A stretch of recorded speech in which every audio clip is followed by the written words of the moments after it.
kunidhalilisha, kunivunjia heshima, kutweza utu wangu na kuongea uongo dhidi yangu. Ndugu waandishi wa habari na Watanzania, mnakumbuka kwamba nikiwarudisha nyuma mwaka 2018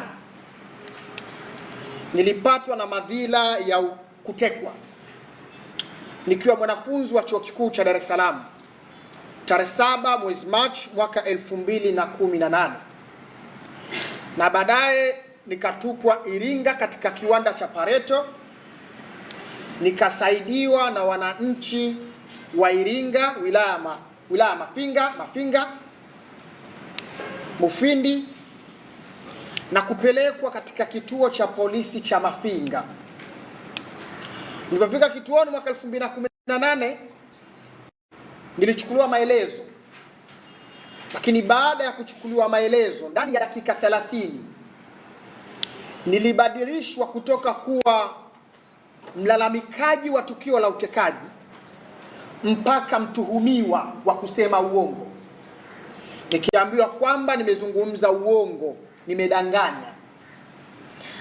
Nikafunguliwa mashtaka katika mahakama hakimu mkazi wilaya ya Iringa, nikituhumiwa kwa kutoa taarifa za uongo kwamba nimetekwa, ikiwa sio kweli kwa mujibu wa jeshi la polisi. Nikafunguliwa mashtaka kesi namba 13 ya mwaka 2018 na Jamhuri. Nakumbuka mawakili wangu walikuwa ni Jebra Kambole na Charles Luoga. Kesi iliendelea, nilitoa ushahidi wangu, niliambia mahakama juu ya tukio la utekaji lililotokea, na upande wa mashtaka waliambiwa walete ushahidi wao kwa wao kuniambia nimesema taarifa ya uongo, kwa sababu kulikuwa na maneno kusema kwamba mimi nimekwenda kwa mpenzi wangu Iringa, na mahakama ilihitaji kumuona huyo mpenzi wangu. Kwa upande wa mashtaka hakuna ushahidi wowote wa msingi waliouleta mahakamani. Ninashukuru Mungu, tarehe 5 Novemba 2018 mahakama hakimu mkazi Iringa chini ya hakimu Liadi Muhammad Chamshama ikatoa hukumu kwamba nimeshinda kesi, na ikisema upande wa mashtaka wameshindwa kuthibitisha tuhuma zao dhidi yangu za kusema uongo. Na hakimu alitumia maneno ya kwamba upande wa mwendesha mashtaka wameshindwa kuthibitisha tuhuma zao dhidi yangu, sio tu katika kiwango cha beyond reasonable doubt ambacho ni kiwango cha juu sana cha kuthibitisha tuhuma, ila hata kile kiwango cha chini kinachotumika kwenye kesi za jinai, the balance of probability, walishindwa kuthibitisha katika hicho kiwango. Nikashinda kesi.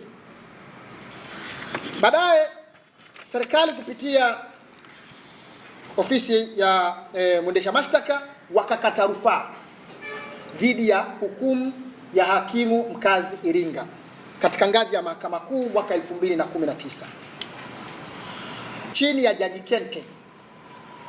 Na rufaa hii ambayo nilikatiwa na serikali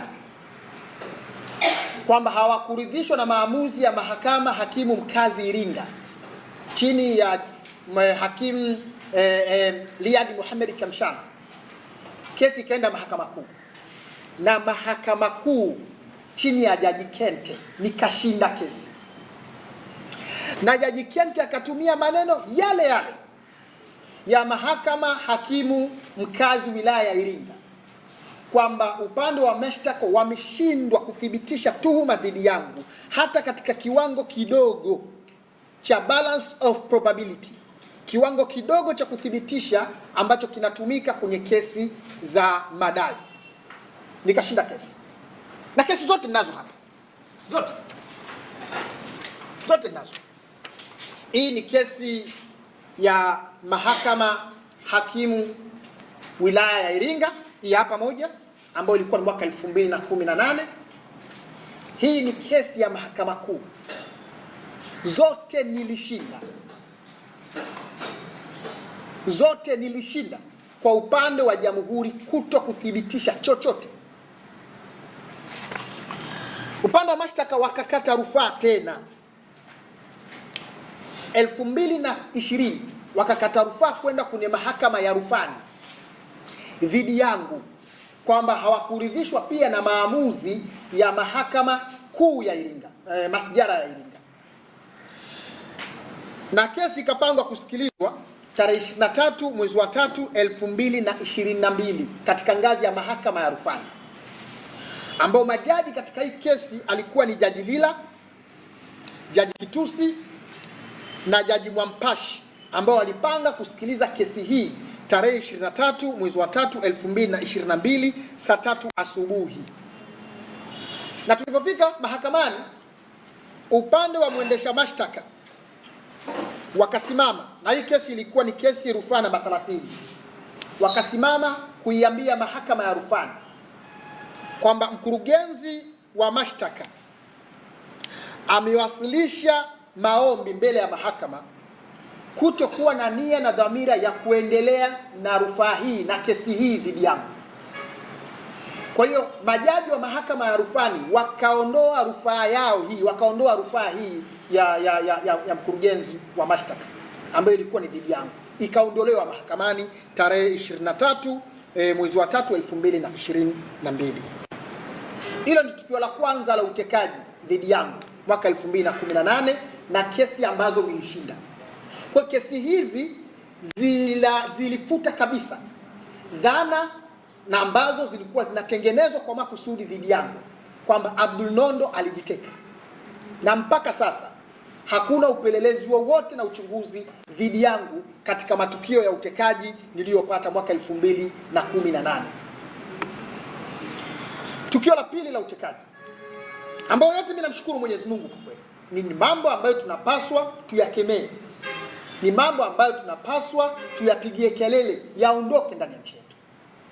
Nakumbuka tarehe 1 Desemba 2024 saa 11 alfajiri katika stendi ya mabasi ya Magufuli Mbezi Luis jijini Dar es Salaam, nilitekwa na watu wa zaidi wanne walionivamia na kunikaba koromeo kiasi cha kushindwa kupumua na kunilazimisha kuingia kwenye gari aina ya nilikuza. Nilipelekwa ambapo nilikuwa sipajui, nikapigwa, nikateswa, nikaumizwa na baadaye kutupwa katika ufukwe wa Coco Beach. Baadaye nilisaidiwa na bodaboda kutoka katika ufukwe wa Coco Beach, nikapelekwa makao makuu ya chama Magomeni, na baadaye nikapelekwa hospitali ya Aga Khan ambapo nilikaa takriban wiki 1.5 nikiugua Aga Khan, nikipatiwa matibabu Aga Khan. Nyaraka zote zipo, nyaraka zote za Aga Khan zipo hizi hapa. Nashukuru Mwenyezi Mungu nikapata afuani, nikapona, nikaendelea na majukumu yangu. Katika muktadha huu, katika mazingira haya ya hofu, wasiwasi na kutokuwa na majibu yeyote ya uchunguzi wa kubaini walioniteka mwaka 2018 na walioniteka mwaka 2024 na walioteka wengine, hakuna majibu, hawajulikani hadi sasa. Katika mazingira ambayo matukio ya utekaji bado yanaendelea kutokea katika nchi yetu hadi sasa, katika mazingira ambayo jamii na Watanzania tunapambana kutwa kucha kutaka mamlaka kuchukua hatua madhubuti kukomesha matukio ya utekaji nchini, mtu anayeitwa Clayton Revocatus Chipando, Baba Levo, anapata wapi ujasiri, anapata wapi nguvu ya kunidhihaki, kunichafua na kusambaza taarifa za uongo dhidi yangu juu ya matukio mawili ya utekaji yaliyonitokea, akisema sijawahi kutekwa bali nilijiteka mwenyewe mara 2, na mara ya kwanza nilikutwa Iringa kwa mpenzi wangu. Na mara ya pili nilidanganya kwamba nilitekwa, wakati sio kweli. Clayton Revocatus Chipando, Baba Levo, amekuwa akirudia kauli hizi za uongo mara kwa mara katika majukwaa tofauti na maeneo mbalimbali bila kujali athari yake, huku akijua si kweli, ni uongo. Mara ya kwanza alitamka kupitia chombo chake cha habari cha 7 Media tarehe 6 Julai 2025 asubuhi katika ofisi kuu ya 7 Media HQ Mikocheni jijini Dar es Salaam. Clayton Revocatus Chipando alitamka maneno haya ya uongo dhidi yangu, huku akijua fika maneno hayo ni ya uongo. Alisema Abdul Nondo ndiyo mtu pekee ambaye aishajiteka mara mbili. Abdul Nondo mara ya kwanza, mara mbili. Muulizeni Abdul Nondo mara hizi mara mbili. Anasingizia kwamba ametekwa. Mara ya kwanza akagundulika yuko Iringa. Umenielewa vizuri? Akiongea na vyombo vya habari, huku akijua taarifa hizi anazoongea si za ukweli, ni za uongo dhidi yangu. Abdul Nondo ndio mtu pekee ambaye ashajiteka mara mbili. Abdul Nondo mara mbili. Muulizeni Abdul Nondo mara hizi mara mbili. Anasingizia kwamba ametekwa. Mara ya kwanza akagundulika yuko Iringa. Umeelewa vizuri? Maneno haya anazungumza kwa ujasiri, huku akijua ni uongo, na huku akijua maneno haya yana athari kubwa sana kwangu na jamii ya Kitanzania. Mara ya pili aliendelea na tabia yake hiyo hiyo.